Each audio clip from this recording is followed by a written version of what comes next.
The GWR 850 class was a British steam locomotive built in 1874 by the Great Western Railway, GWR.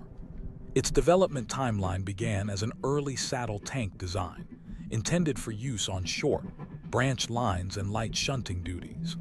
The class featured innovative designs, including a cylindrical boiler and a horizontal cylinder layout, which allowed for increased efficiency and reduced maintenance.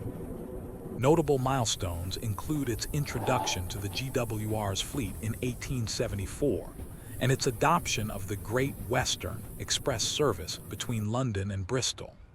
The locomotive was also used on other notable routes, such as the Reading Branch Line and the Lydney and Sodbury Railway.